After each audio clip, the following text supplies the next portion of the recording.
Now then, ladies and gents, I know you don't normally see me playing with stuff like this in my videos, but I do. Not really of this absolute calibre. It's a bit too posh for me, is this? But I do, and I bought this from boot sale. Oh, might be 10 years ago. And I've never repaired it simply because it's nicotine stained. It's got a right grubby, colour on it. I don't think you can see it on camera. And for those that know about nicotine, it's not easy to get off, right? And it comes under the category of a pile, right? It comes under the category of a pile, right? Two-way speaker system. Makes a right big deal out of it, doesn't it? Well, I'll show you the tweeter system in a minute. Anyway, when I come to look at it, 10 years ago, I think I give it a power up test, and I noticed that it's mains connection. Can I have some light in here, Betty? Just excuse me, I'll just bring me my lights over. Trying to protect my Sennheiser headphones. Right, hang on a minute. That's a real bad design. This is its mains, 2-pin mains plug, and I couldn't put its mains lead in because it had someone had obviously pushed it so hard in and gone and snapped it, and all this mains. This is its mains and battery switch. So as you push it in, it switches these connections here and switches it from battery to mains. And basically what someone had done is pushed it so hard that they broke the wall down there, the plastic wall. Which I think is a really bad design, because if you look, there isn't a right lot of... you can see where the wall used to be. Can I have a pointer? I haven't got a pointer available here. Oh yes I have, stand by.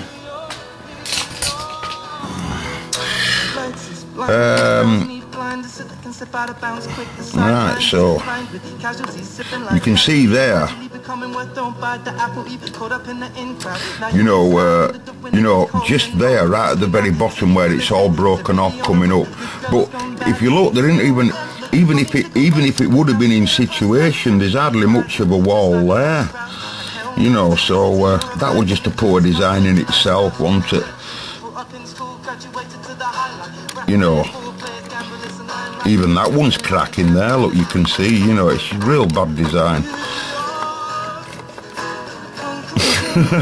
Anyway, so I had to open it up, you see, to manage to get its, to plug its mains up to it. And I can be prosecuted if I don't have one, you see. Hang on.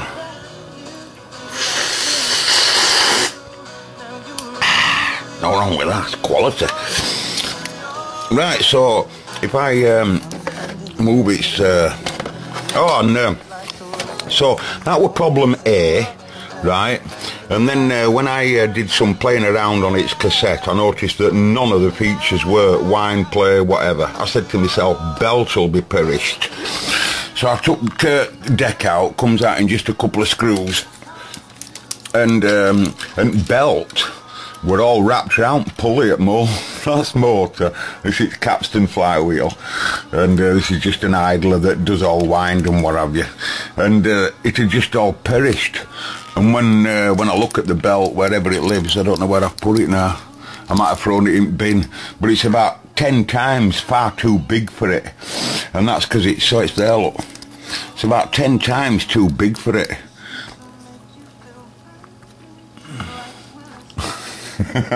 It really is. It's gone massive, and it's a common thing, you know. Rubber perishes, you see, with oxygen. It's a very, very common thing, you know. Pinch rollers and belts, and sometimes the rubber on idlers and all sorts, depending on who makes the rubber. That's why I said it's a big deal to see that all the belts in that Telefunken and all the rubbers were perfect. And that is a lot older than this pile, isn't it? Alright, so when we turn the animal round, I have to do it like that, lads, because it leads. So we've got two condenser microphones. These are its tweeters. Are you impressed? Come on, I bet you're impressed. They're as flush can be. Look at that. And there it's marvellous. 2-watt 4 ohm speaker. 4 ohm. That's a crap impedance, that, for not happy with that impedance. But it allows them to say a bigger output. You know, you don't need as much output to drive it, you see. And then I gets looking at it and sees all its power amp and what have you, put some power to it and turns it up.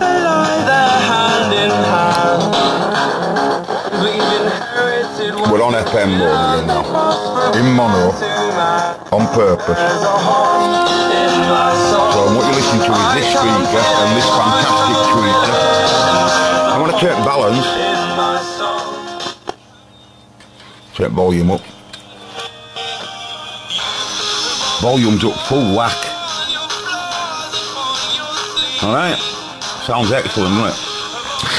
Now then, at first, straight away I saw these 2 audio amps here, and when I do a Google on them on internet, they're an audio power amp.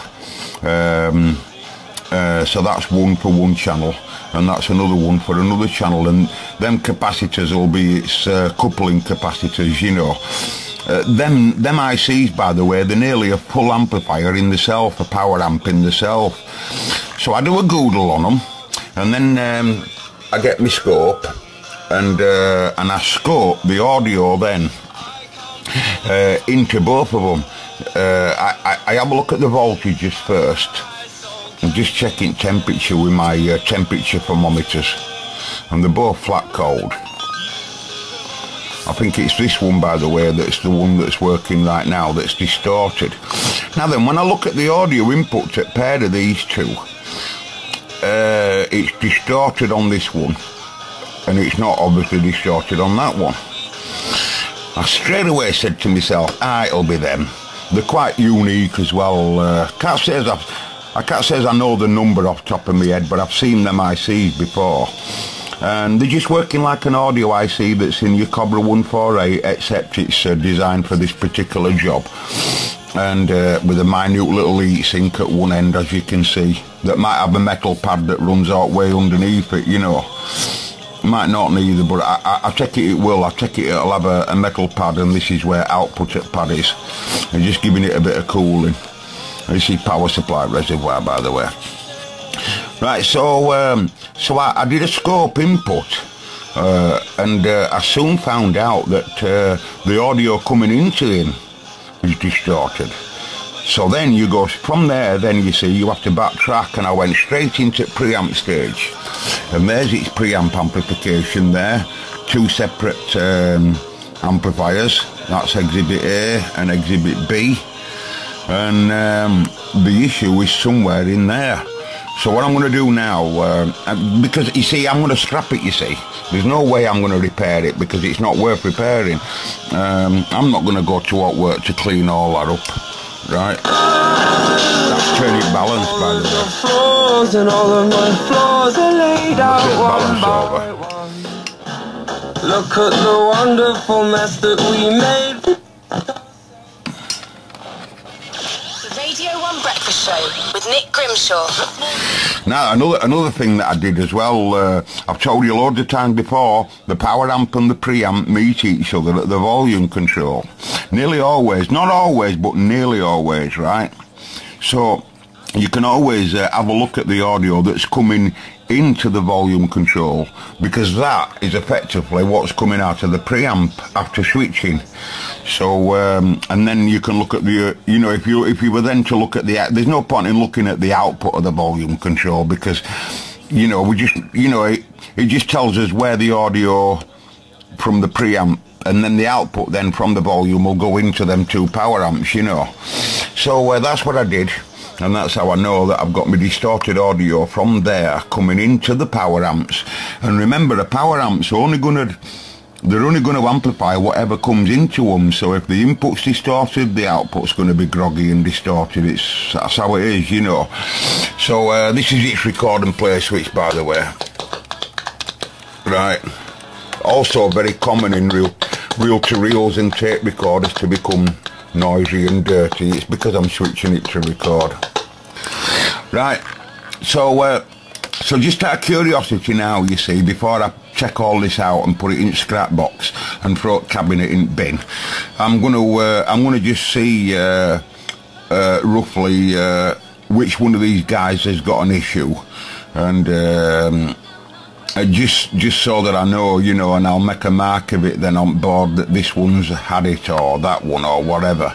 Might be just a capacitor in that area, by the way. It doesn't have to be where them op amps there are failure. There won't be op amps, but they'll just be audio amplifiers. It might be a power supply issue that's feeding them with some supply, you know. But anyway, I'll let you know. I'm moving on in. You see, folks, I'm only going to scrap this. There's no doubt about it. Because I really need to make space. Space, it's the final frontier. And since a lot of that stuff comes from Paul, it's a matter of really going through the loft and going through everywhere, you know, and making decisions on things that I've been storing, you know, for long enough.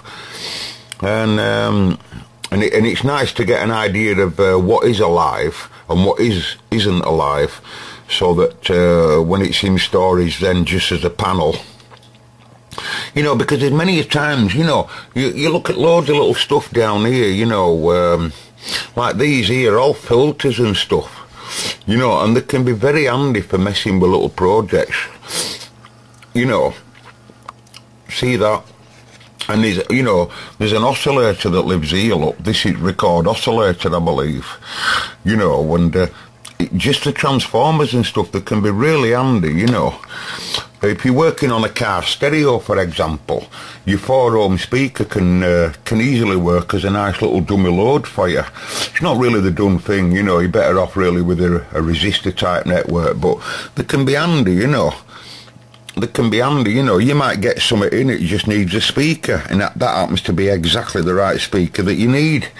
It's just senseless throwing it in bin. It comes under the category of a pile, I know, but, you know, if you're messing with a project, like other day I was building a BFO, and I needed a 680 picofarad cap. Couldn't find one anywhere. And, you know, and, are you going to buy one? Are you going to buy one just for when you know you've got one somewhere? Because that's what often happens. It used to always happen to me, and then I'd buy one and find it later on. Now, the reason why I mentioned my Sennheisers there, right, is because I've got quite a few pair of Sennheisers, by the way. I really love them. I think they're an excellent sounding headphone. But one of the first things that you do with an audio issue like that, when both its speakers are really, one speaker's happy and one's groggy, is plug your headphones in. And you know, so I did that, and I got me distorted audio. Now if you look at coming out of the preamp stage here, see this screen, everything that carries audio has usually got a screen cable. And can you see this cable here? It's two audios in ground. You know, you might be able to see the three connections there. Look, the black one's the ground, and then we've got left and right. Coming out, and it goes straight up to here, which in turn will make its way to the volume control, and then the output of that will make its way to the two power amps, right? So what I'm thinking about doing, what would be a really easy way, we know that it works right on one channel, whatever it is, left or right, I'm not sure. What would be a really easy thing to do is to swap the two connections around, leave the negative where it is, and swap the two around. And if we get good audio on that channel, because it'll have to be coming from the power amp, you see, that singles out that them two power amps are happy. Both of them, one of them's going to be happy, but are they both happy? Because I think they probably are. And that'll prove to us that the problem's in the preamp stages, which I think it is, but I'm only guessing at this stage. Oscilloscope says that we've got distorted audio coming up here on one channel and perfect audio on the other. And when I do voltage checks around both of them PAs, another good thing about working on something that's stereo is you've got another channel to copy from. Them two will both be identical how they're connected, and so will power amps. So So when I do voltage checks here and here, they're absolutely identical. That's a good sign. And I can see distorted audio coming in to this fella here, and obviously, like I've said before, if it's coming in, then there's going to be distorted audio coming out. So I'm just going to swap these two connections around. I don't know whether I'll do it here or here, but because you know what's a bummer about stuff like this is to get to the other side, you have to pull the panel up. Do I really want to do that? But I'm going to be scrapping it anyway. So I think I'm going to probably go for that method, okay. Kiev has already called it unconstitutional. A majority in Crimea are ethnic Russians, but despite the confidence of the government here, it's by no means certain that the referendum will pass. Many Crimean Russians state openly that they simply want greater rights here and broader autonomy, rather than changing country altogether. The Ministry of Defence has said low levels of radioactivity were detected in the cooling waters of a nuclear submarine test reactor at Dunway in the far north of Scotland. The problem was discovered at 12. The prototype reactor was shut down. That, by the way, is on left and right. Today for the first time. The Defence Secretary, Philip Hammond... These are very problematic, you know, the record play switches. Very, very... ...or for the environment. The trial has begun with publicist Max Clifford, who's accused of indecent assault for a period of nearly 20 years. The prosecution told the court that... Well, that's the issue, isn't it? It's a poor connection somewhere. ...to bully and manipulate his alleged victims. He denies the 11 charges against him. Our correspondent Angus Crawford is at Southwark Crown Court in South East London. The prosecution... Our engineers are working round the clock. A man who's been at the top of the media game for many years. But the jury... Where am I? I've lost myself. I've lost myself. That's Transformer, so I must be higher up. The court heard he was a man who liked to play games with people, and that he felt he'd become untouchable. Rosina Cottage QC, prosecuting, said that he took advantage of his victim's naivety and willingness to please. His office became his... Oh, yeah, China in my hands. The defendant met a couple on holiday in Spain. Yeah. He told them their daughter, who was 15, was... Yeah. Don't worry, folks, he ain't going to get a shock. Mains comes in, then output through this recce. This is all its rectifier here. Where is it? Let me just get a new shot here. This is all its rectifier down here, look. And it's a full wave bridge rectifier because of the 4 diodes. The 2 blue wires will be AC in, and then outputs go straight into the machine.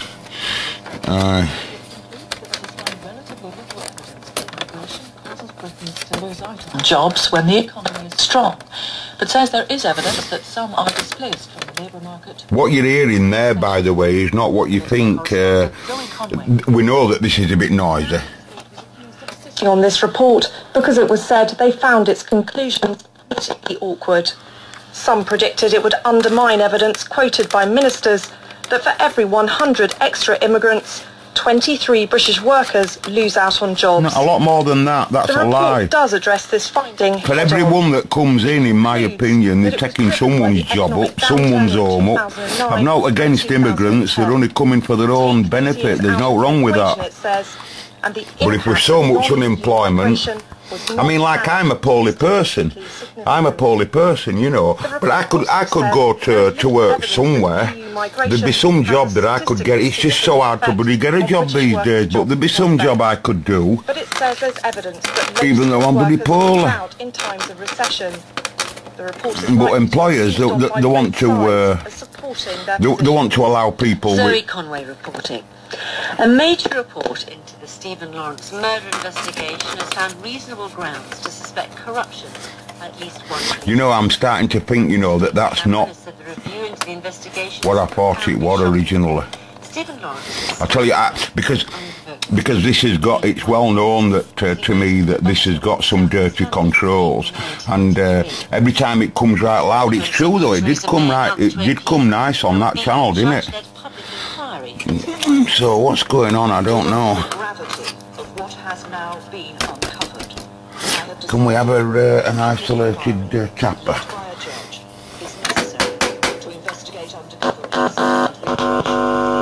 You see, you know what I mean? That power amp's there. That's left, that's right. So the problem must be okay, this must be okay, must be here. The issue must be here.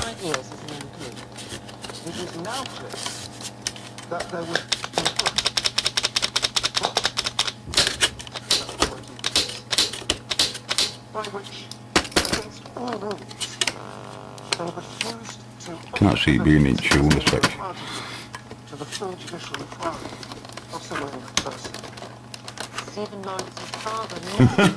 There's the clue.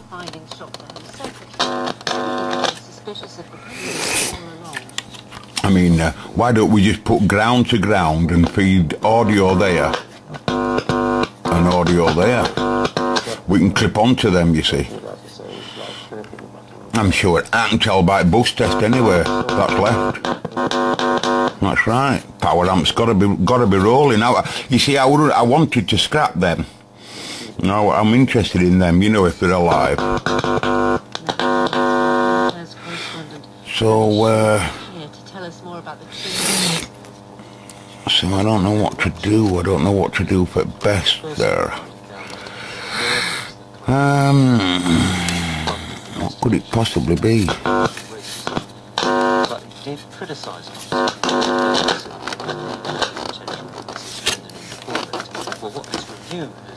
Signal diode there. Wonder what it uses that for. AM detector. Why would AM detector be right up there? Nah, I'm not having none of that.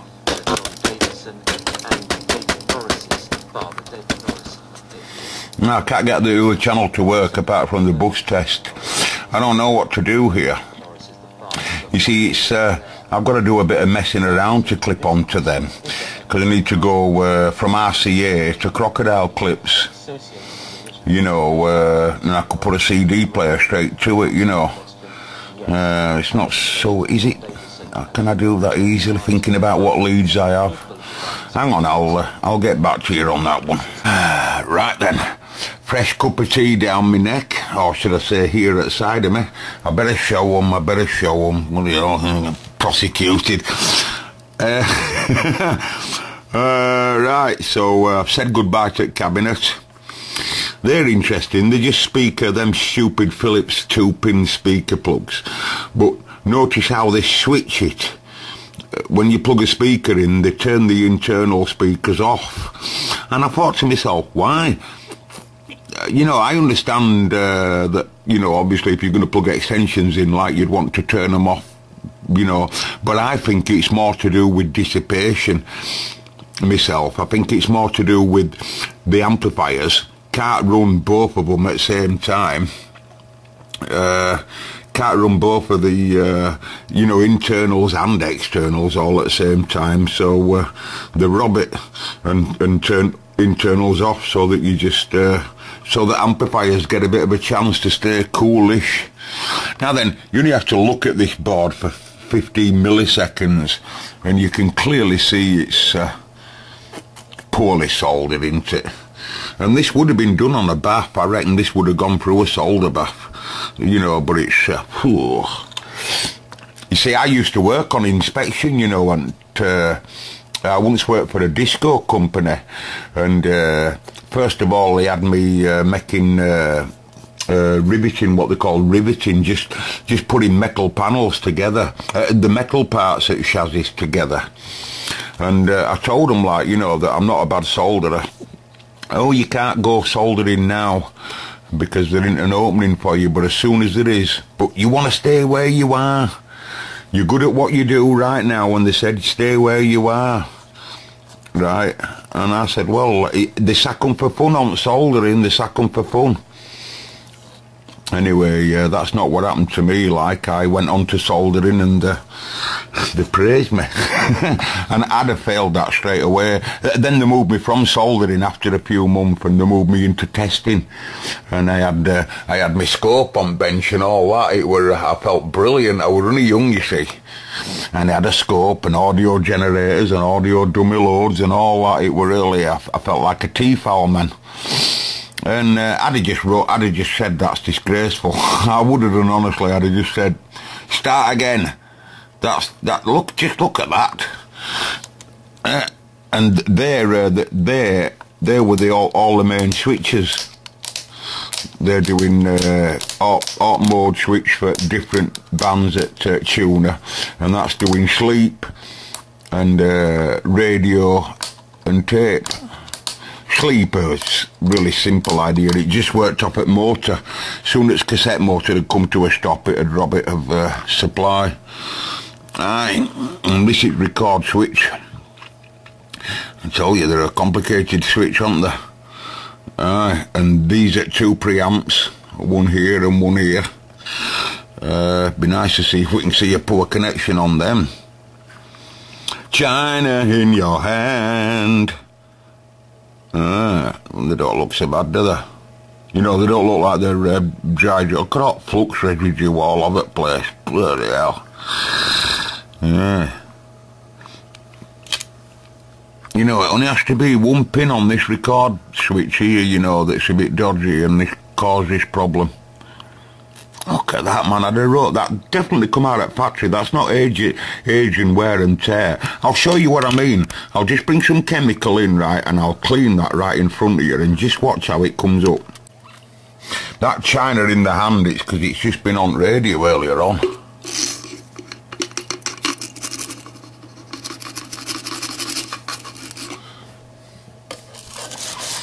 Don't push too far your dreams.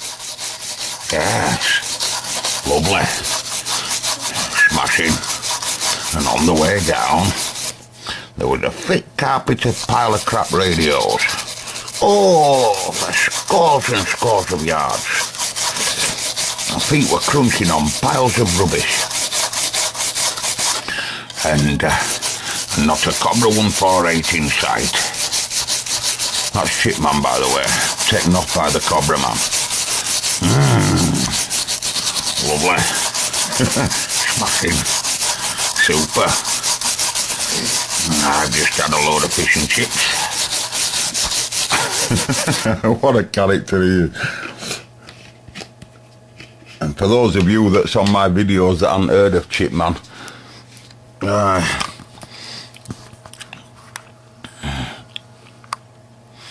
better, aren't they? But they're still grubby.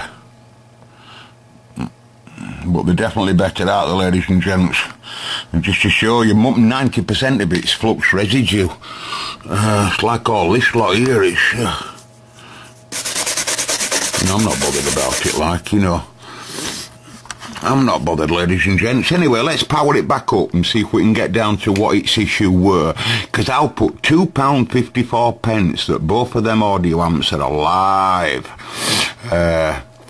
You know, honestly, I suspect that the problems in the preamp stages are really due. So all we've got to do to prove that, you see, is find out which one of them pins. This is one channel, of course, and this is other. So they usually have the end pins, number 1, usually, of the supply. Not always, it could be number 10, you know, however many pins there is. But usually they are, you know, we can always easily trace it, because, you know, like I say, stereo symmetrical. So I'll ask Frida over there. If Frida can give us an idea of which is the outputs on any one of the working ICs, and then all we've got to do is copy it over onto other one, and it'll tell us whether it's low audio coming from here. Because what it could be, folks, what it really could be, if it's not any of that, it could be any one of these here. You see this volume control? So how many pins have we got on there? 1, 2, 3, 4, 5, right? So that's a double control.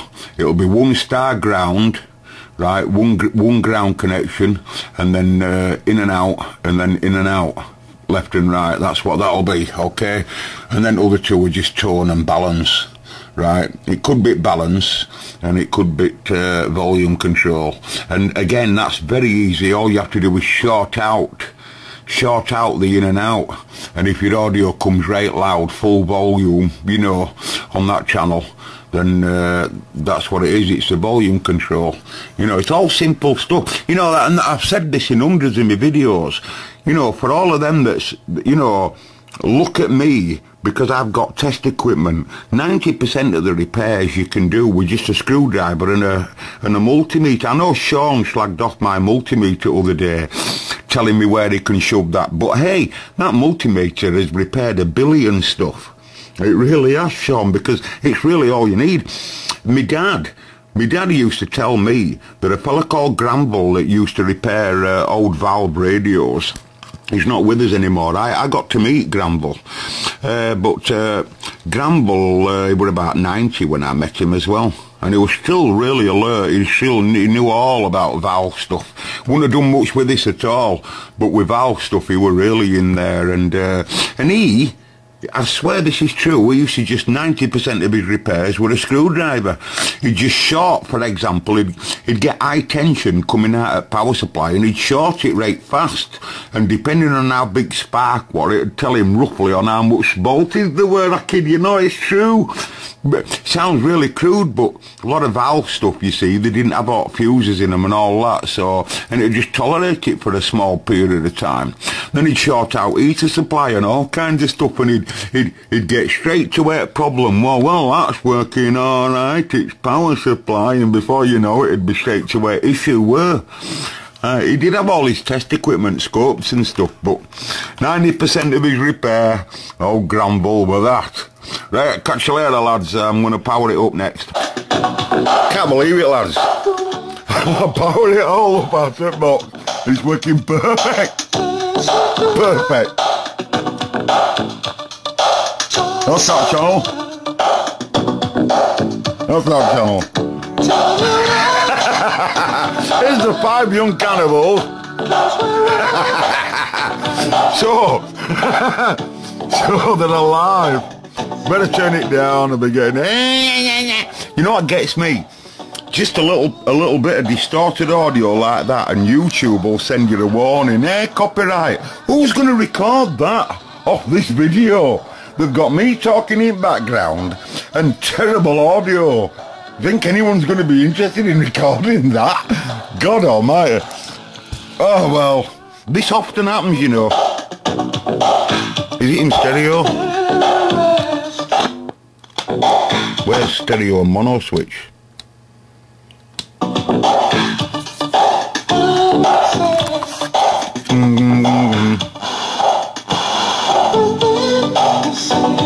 only got that, you see, but still it should go in stereo.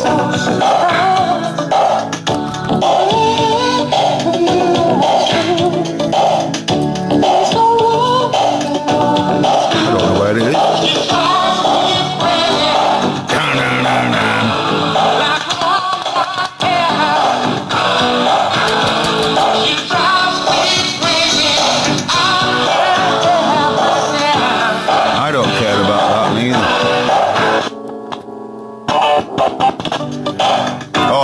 I'll be altering capacitance at tune. Oh, I've lost my stereo, haven't I? Let me have a look at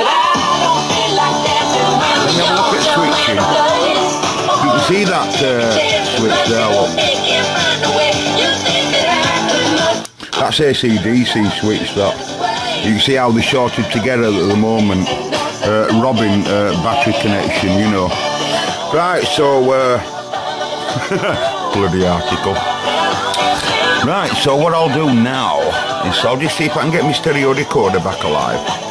Judy. And Vince from Prexton says people. It was just switching up front on top panel, FM mono and FM stereo. I suck my thumb when I'm awake. Right, well. I do it when I'm asleep. I've woken up a few times doing it, and girlfriends in the past have complained about the noise it makes.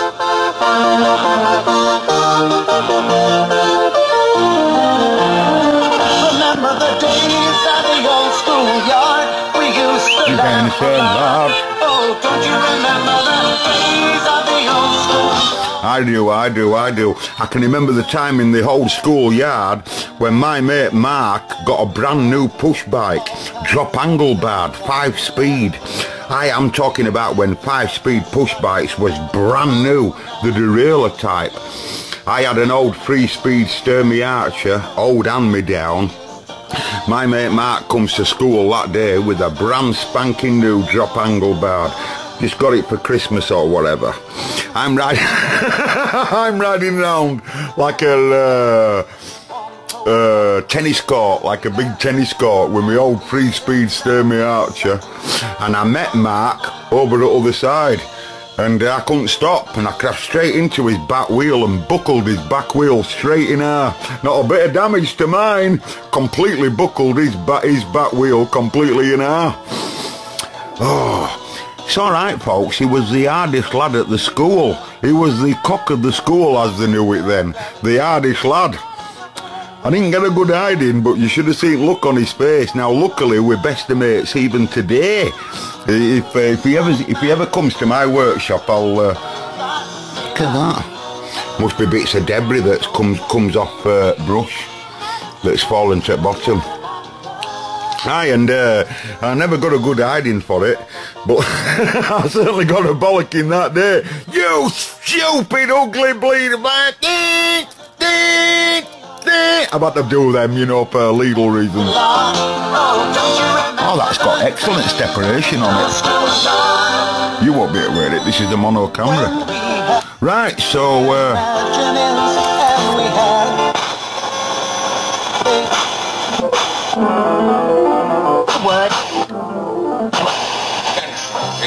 Before the Junction of the old Leeds Road. Oh, looking up at the ceiling, that is Sick. And cowboy dreams. Text. So, I don't know if that's... So I didn't risk it. well, we do know, don't we, that all of them PAs are all okay, all of the preamp stages are okay, and that the tuner section's good. Or output speakers, power supply, all of that's good. I can throw it in my scrap box now, knowing it deserves to be there, and throw the rest of it. I'm going to strip this down like. These condenser mics are sexy to me, you know, moulded in there. They don't want you to take them off, look. I've been looking at wiring and all of them, and these at wires, if I can get to them. And because you got 2 grounds in centre, and then left and right audio. But as you know by previous videos I've made, a condenser mic needs a supply, and they plug in here. And if you look at them 2 resistors, can I have some light in here? If you look at the 2 resistors here, see these 2 resistors there, they supply it with supply, and them 2 caps there are audio outputs for 2 left and right. But they won't be coming active until record and play switch press, you see. But I've tested them, and there's supply going up there to 1 volt. 1 volt on each one of those. So yes, I will be stealing those, I will. Right, catch you later, because I'm gone now. This is the end of the video, so may the force be with you. And you see, didn't even use him at all. It's amazing when you look at a scope on camera like that, how you see the blanking. And I can assure you there isn't a lump out on the left, and there isn't a lump out on the right. It's just blanking at camera. Really, really amazing. Right, catch you later, lads. Just to show you guys that you can mess around and do anything without any test equipment required. I mean, you know, my brain said, why don't I just bring an audio generator in and put a tone into them too? And then I said to myself, why don't you just get a screwdriver and short them out, short pair of them out? And as soon as I did that, I got me audio on both channels, proving that the power amp were alive on both, you know. So it's simple enough, innit? You know, all quite logical stuff. Right, I know you wouldn't really like that video, lads, radio people, but hey, the same principle applies to radio repair. You know, you get an hammer. That's what I'm on with Sean's radio now. I'm not, Sean, I'm not. Calm down. See you later, lads, and I'm gone.